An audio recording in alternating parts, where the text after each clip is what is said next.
하나님 주신 말씀은 욥기 22장에서 24장까지의 말씀입니다.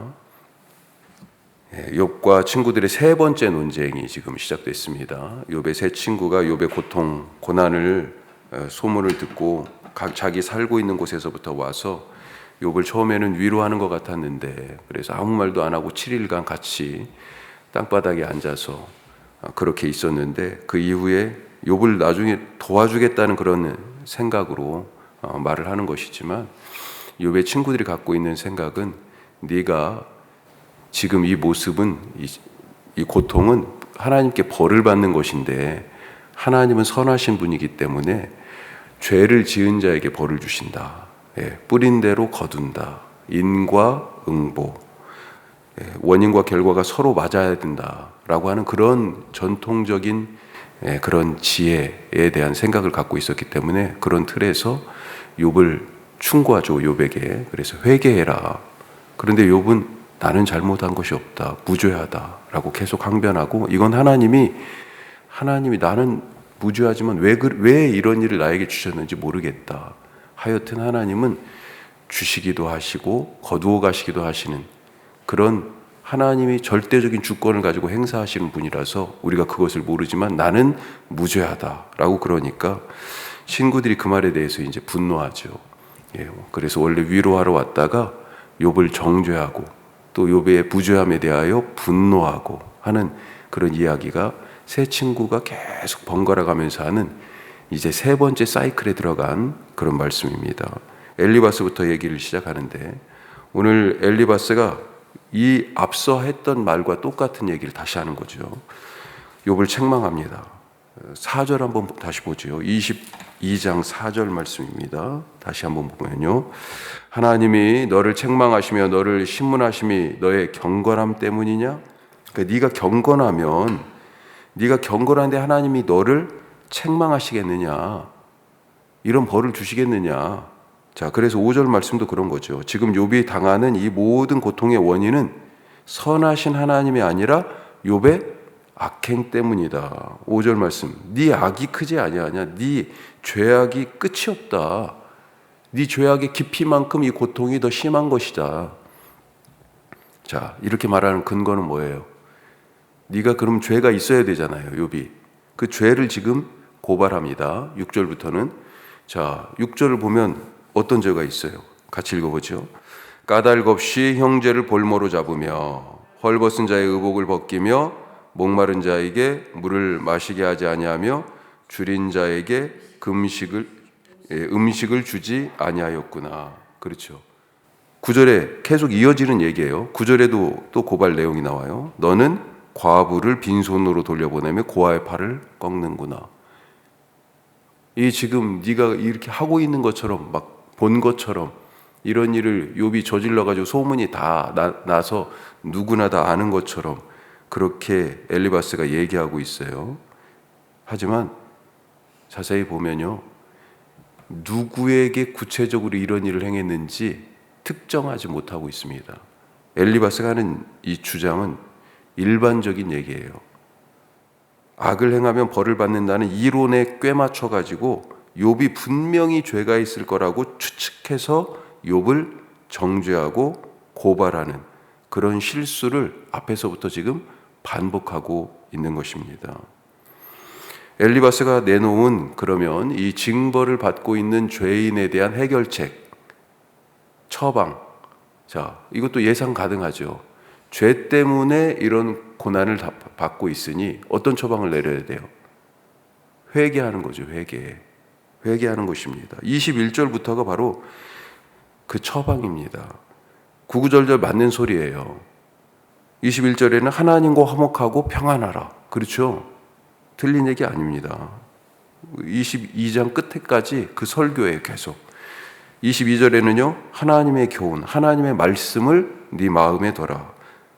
계속해서 23절에 전능자에게로 돌아가면 하나님이 너를 새롭게 지어줄 것이다. 쭉 그렇게 내려가면서 29절에 같이 한번 볼까요? 29절 말씀입니다. 내가 무엇을 결정하면 이루어질 것이요. 29절이요. 사람들이 너를 낮추거든 너는 교만해노라 말하라. 하나님은 겸손한 자를 구원하시리라. 아멘. 그래요. 바로 지금 그런 얘기를 하고 있습니다. 다 맞는 말이에요. 이게 전통적인 일반적인 지금 잠언에 나타난 지혜의 입장인데, 이런 친구들의 주장이 이걸 규범적 지혜, 우리가 지금 새벽에 계속 그렇게 설교했었어요. 자, 이것을 따르면 엘리바스의 이 말은 탁월한 설교입니다.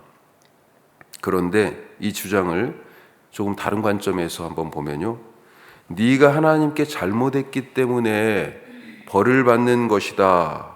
그러니 이걸 뒤집으면 어떻게 돼요? 네가 하나님께 잘하면 하나님도 내게 잘해 주신다, 복을 주신다라고 하는 말과 같은 거죠. 그렇죠? 네가 잘못했으니 벌을 받았다.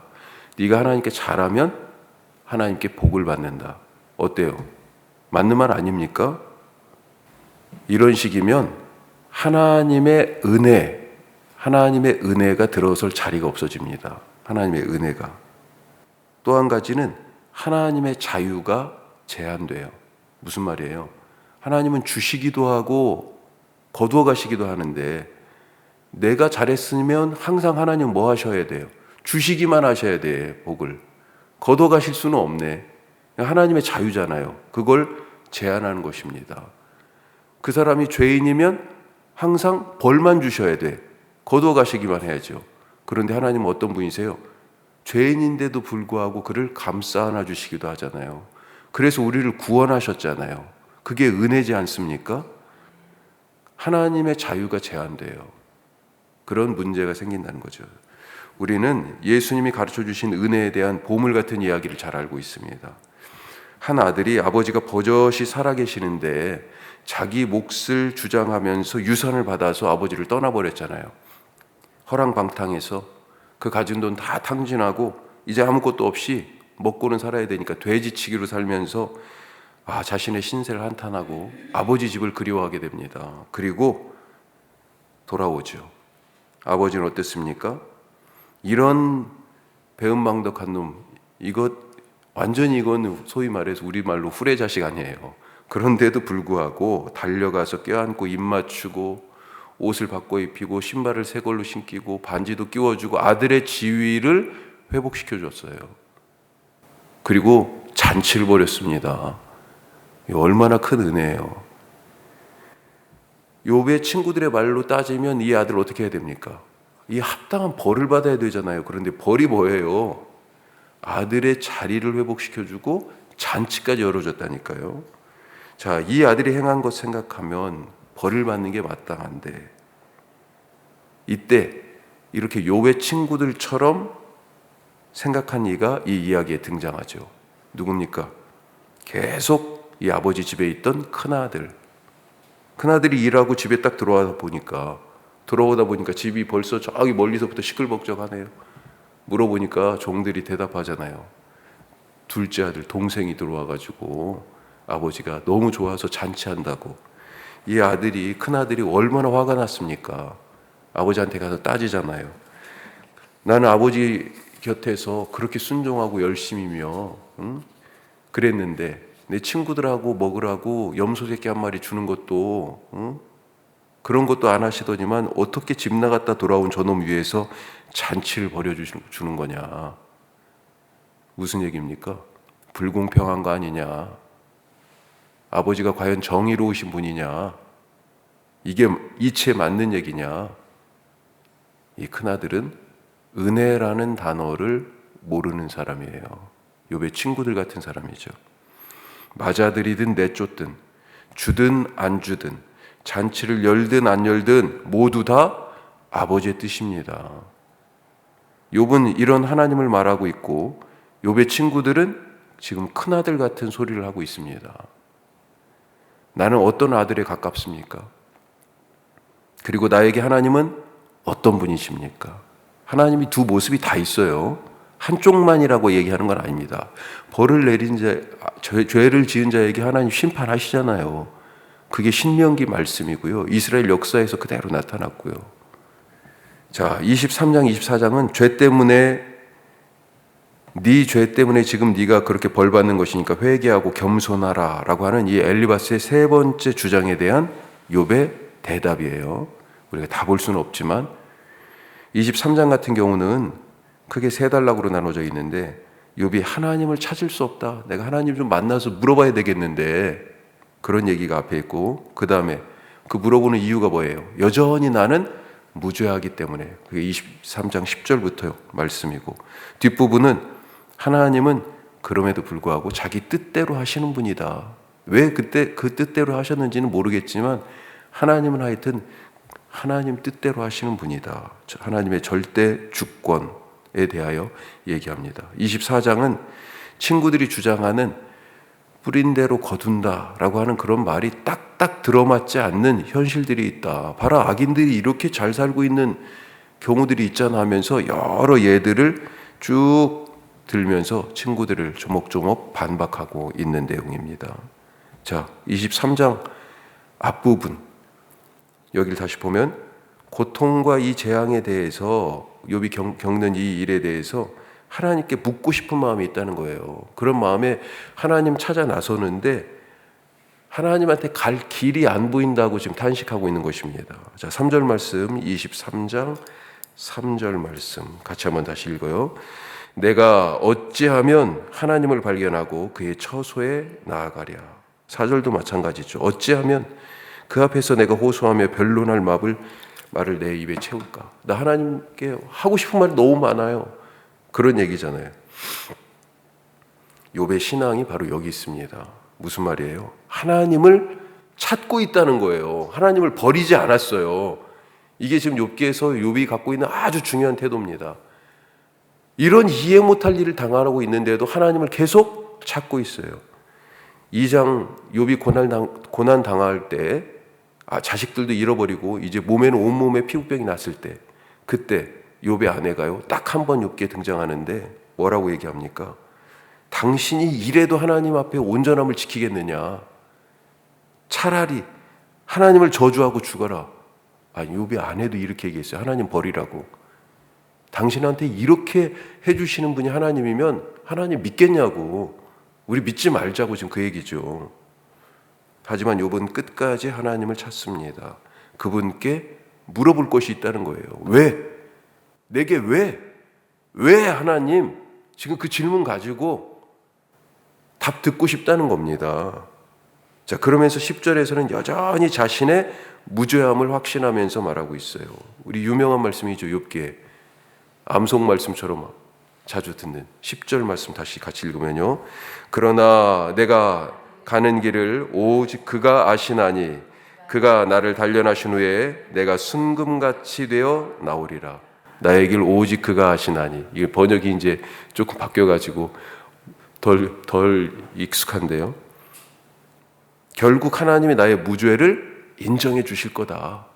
그런 확신으로 지금 얘기하는 거예요. 내가 결국은 정금같이 나오리라. 하지만 분명한 것은 이런 일이 왜 왔는지, 이런 고통이 나에게 왜 왔는지 알지 못한다는 것입니다. 그래서 13절 보면 뒷부분에 그의 마음에 하고자 하시는 것이면 그것을 하나님은 행하신다. 하나님 그런 분이시잖아요. 그렇게 하나님에 대해서 지금 다시 또 고백해요. 자, 욥의 이 모습이 지금 어떤 모습, 누가 오버랩돼요? 형을 다시 만나려고 고향으로 돌아오던, 그래서 야복강에서 하나님과 붙잡고 씨름하던 야곱 생각나지 않습니까? 야곱도 풀리지 않아요. 내가 왜 둘째로 태어나가지고 쌍둥이인데 형은 복을 다 받고 나는 복 없이? 이 풀리지 않는 자기 인생의 숙제를 붙들고 야곱도 하나님께 매달립니다. 왜 그래요? 나에게는 그분밖에, 하나님 한 분밖에 없기 때문에. 이 모든 일을 주신 분은 누구예요? 하나님이시기 때문에 그분께 물어봐야죠. 오늘 이렇게 욥처럼, 야곱처럼 하나님과 씨름하듯이 붙들고 기도하시는 그런 시간 되시기를 바랍니다. 기도하겠습니다. 우리 크게 두 가지 말씀 나눴어요. 욥의 친구들 같은 사람, 은혜를 모르는 탕자의 형, 큰아들 같은 그런 모습이죠. 나에게 하나님은 어떤 분이십니까? 우리는 예수님을 통하여 하나님이 거저 주시는 은혜를 이미 알았어요. 그 은혜 아래서 우리가 하나님이 주시는 영생을 누리며 살아가는 오늘 하루 되게 하여 주옵소서. 나도 남에게 은혜 베풀며 살게 하여 주옵소서 기도하시고, 또 한 가지는요, 주신 자도 여호와시오 취하신 자도 여호와시다 그랬습니다. 그런 마음으로 열심히 오늘도 욥은 하나님을 찾고 있어요. 하나님 왜 오늘 내게 풀리지 않는 어떤 삶의 숙제, 문제, 하나님께 꼭 물어보고 싶은 거 있지 않습니까? 욥처럼, 야곱처럼 하나님 붙들고 오늘도 물으시기 바랍니다. 하나님이 우리의 삶의 모든 순간에, 어떤 순간에는 딱 떨어지는 대답을 안 주시는 것 같아요. 하지만 끝까지 붙들고 하나님 왜 우리가 그렇게 기도합니까? 나에게는 하나님 한 분밖에 없기 때문에, 그분이 내 삶의 이 모든 일들을 행하신 분이기 때문에 그 믿음으로 기도하실 수 있기를 바라고요. 오늘 우리 교회를 위해서 기도합니다. 우리 교회가 사람이 교회되는 이 꿈을 잘 이루어가게 하시고, 혁신도시 1만여 세대 3만 5천여 주민, 또 12개 공공기관과 여러 일터들 10개의 교회가 있습니다. 합력하여서 하나님 나라 잘 이루어가게 하여 주시옵소서. 우리 기도해 주시기 바랍니다. 기도합시다.